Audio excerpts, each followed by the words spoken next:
What's up? It's Charlotte Stevens and the Ancestors, the world's greatest business and empowerment coach for neurodivergent Black women.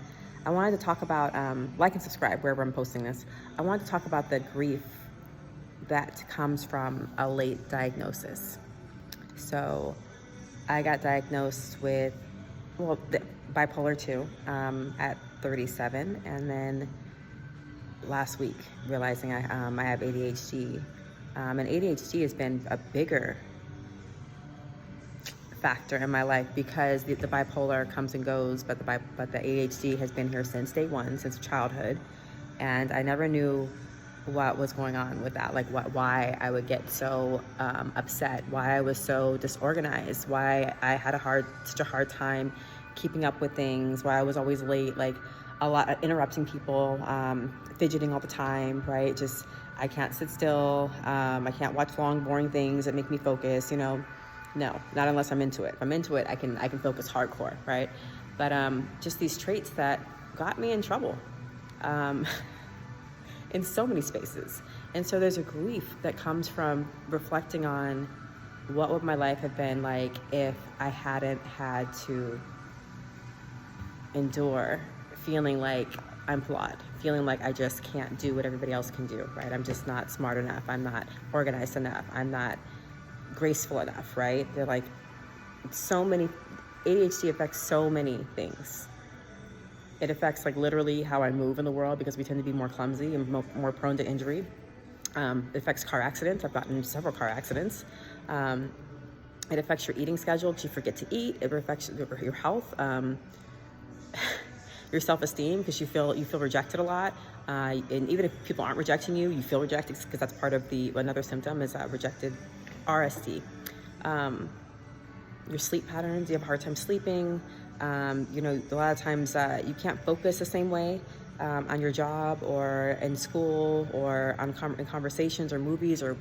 So when you internalize all of that, you just feel bad, and you have to fight that, right? You have to fight that anxiety. You have to fight that sense of impending doom. You have to fight like feeling rejected. You have to fight feeling like misunderstood.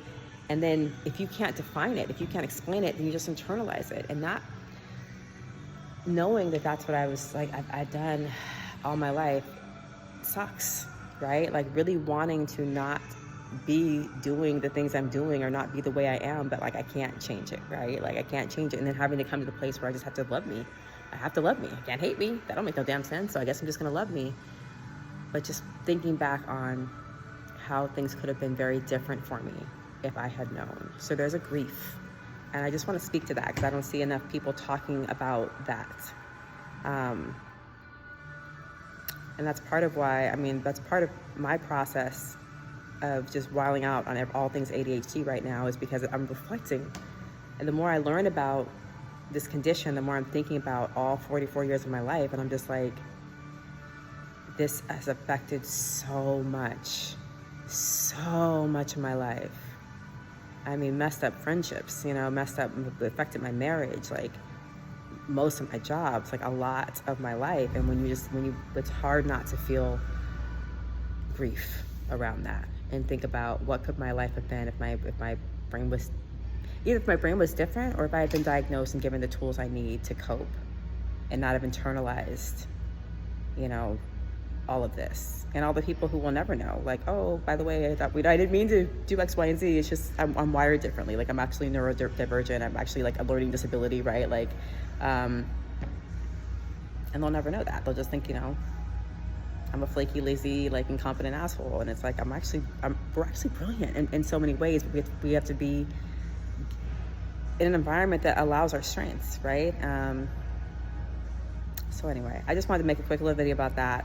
It's okay to grieve. It's okay to be sad. I am sad. I'm relieved, but I'm also sad. And that's part of the process of acceptance. It's just, I know that eventually I have to stop looking back and I have to start looking forward, right? You can't go back to yesterday. So what am I going to do now? Now that I do know, what can I do to make sure that the rest of my life isn't one that I, look back at with regret, right? And not my fault, and it just mad at the system too. It's just like, why Do we do women so dirty and then Black women so dirty? It's like, it doesn't benefit society for us to be walking around with undiagnosed mental health issues.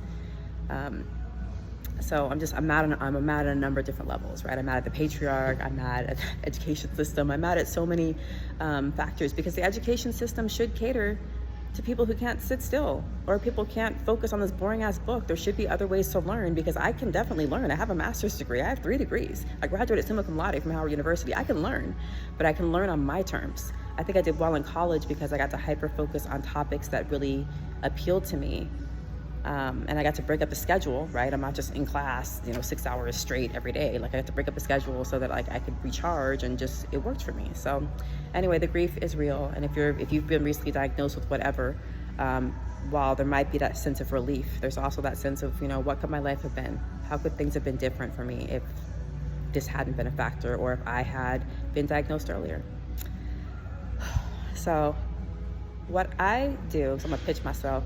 I help Black women create businesses, online businesses that cater to you. I focus on neurodivergent Black women, but really anybody, right? Because most of us are dealing with some type of mental or physical health issue where we need a lot of time to rest and replenish, and we need a much slower pace to our day. But we still need to make good money, and we still want to serve, but we want to serve on our terms. That's what I teach you how to do. I had to learn how to do it for myself. And that's what I teach other Black women how to do, because ain't nobody looking out for us. And I don't want to see you burn out, or not even burnt out, like be exploited, because that's what it really is. It's exploitation, right? They will suck you dry, honey, and take everything you have and let you die on the side of the road. And I don't want that for you.